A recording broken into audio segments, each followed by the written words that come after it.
Let's My Trend Twister. Trend twister में आज मैं महेश सिंह आपके साथ बात करते हैं सोशल मीडिया पर वायरल उन वीडियोस की जो डालते हैं देश और दुनिया पर अपना खास असर। सबसे पहले बात करते हैं राज्यसभा की। राज्यसभा में वंदे मातरम पर हुई चर्चा के दौरान भाजपा सांसद घनश्याम तिवारी ने कहा कि वंदे मातरम भारतीय संस्कृति का अभिन्न अंग है और ऋग्वेद से लेकर भगवान राम तक ने इसका उद्घोष किया। तिवारी ने कहा कि आज देश में केवल वंदे मातरम ही नहीं बल्कि सभी राष्ट्रीय नायकों को भी आदर्श पूर्वक याद किया जा रहा है। ठंड के इन दिनों सेना के एक जवान का दिल जीतने वाला वीडियो सोशल मीडिया पर वायरल हो रहा है और उसका गुणगान कर रहे हैं, यशोगान कर रहे हैं। मैं इन सब बातों से ऊपर उठकर ये कहना चाहता हूं कि भारतवर्ष में वंदे मातरम करना यह आज से नहीं है।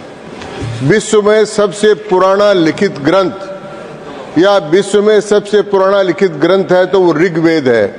और ऋग्वेद में कहा गया है माता पृथ्वी पुत्रो अहम पृथिव्याः, कि माता पृथ्वी हमारी माता है, हम उसके पुत्र हैं। इसके बाद में यहाँ कई बार अभी चर्चा हुई है माननीय सभापति महोदय, उपसभापति महोदय, कि भगवान राम का उदाहरण दिया गया। भगवान राम ने जब लंका जीतकर आ रहे थे तो लक्ष्मण जी ने कहा कि आप भैया जाकर क्या करोगे, सोने की लंका है, वहां जाएंगे तो हो सकता है भरत से भी लड़ाई हो जाए, तो आप यहीं रहो।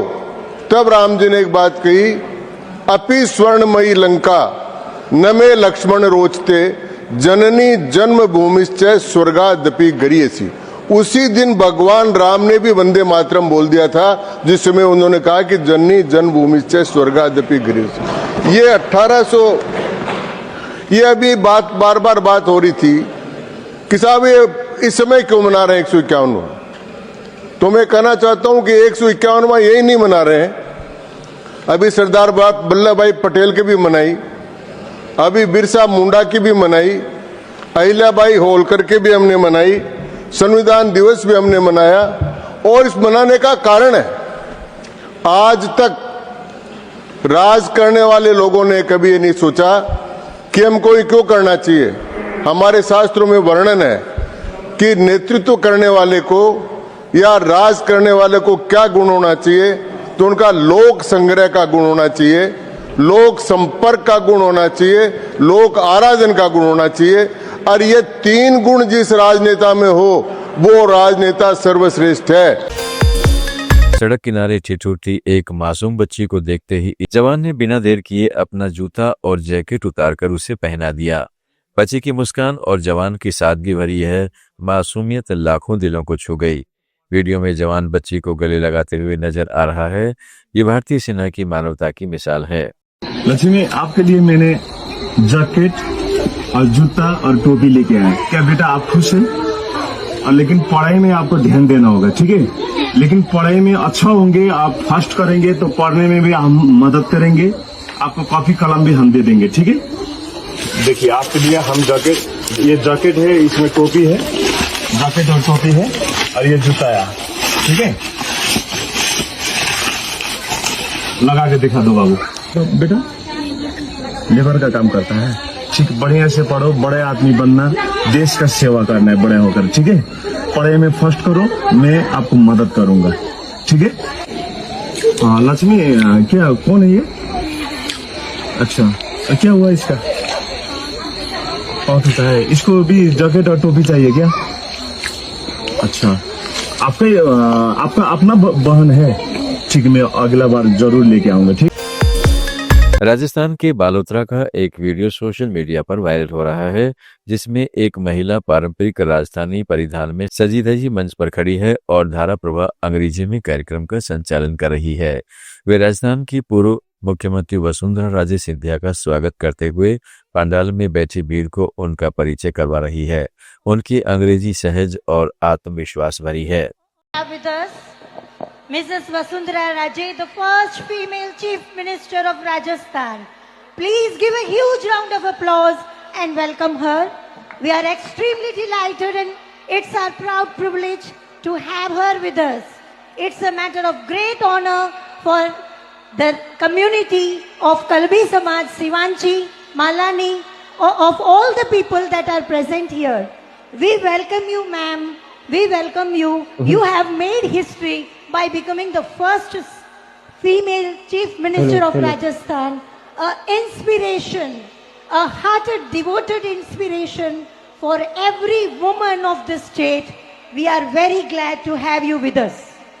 And our today's chief guest, Srimati Vasundhara Ji Raje, the dynamic political leader and the most beloved political leader of Rajasthan. गृहमंत्री अमित शाह ने संसद भवन की कैंटीन में अपने सहयोगी मंत्रियों और सांसद के साथ सादगी भरा भोजन किया। गृहमंत्री के साथ संसदीय कार्य मंत्री किरण रिजिजू और गृह राज्य मंत्री नित्यानंद राय भी मौजूद थे।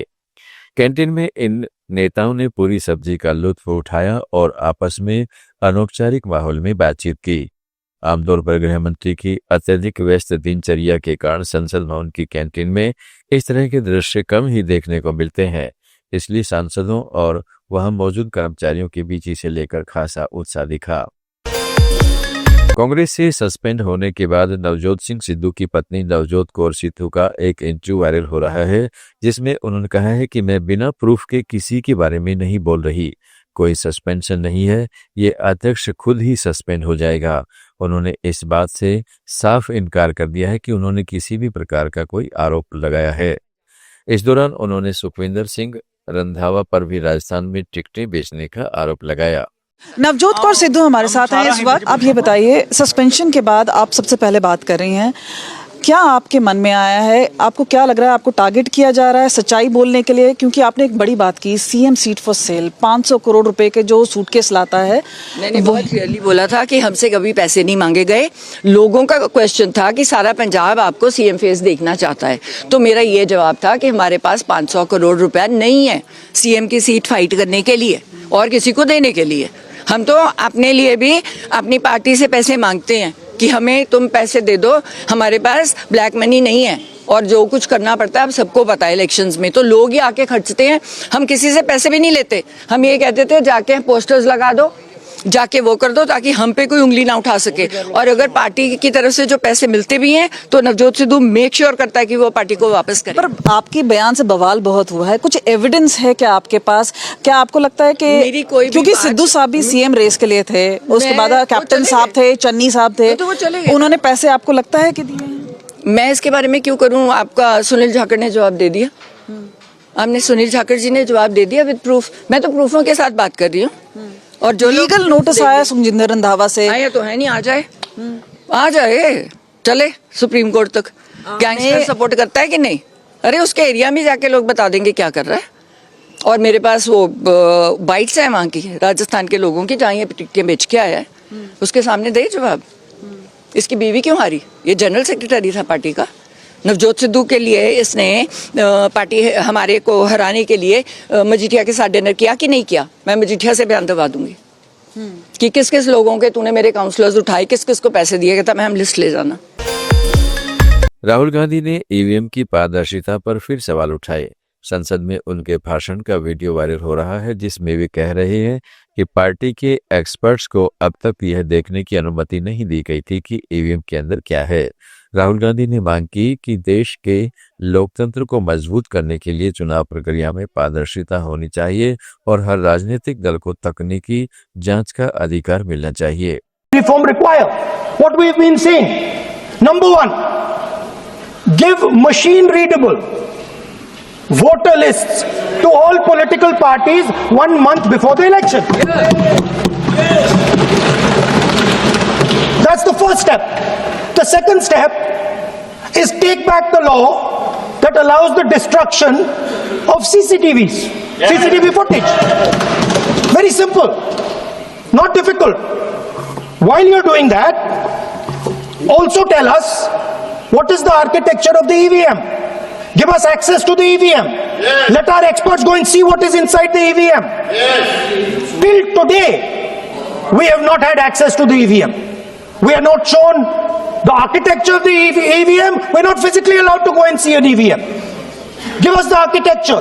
Give us access to the EVM. And finally, please change the law that allows the election commissioner.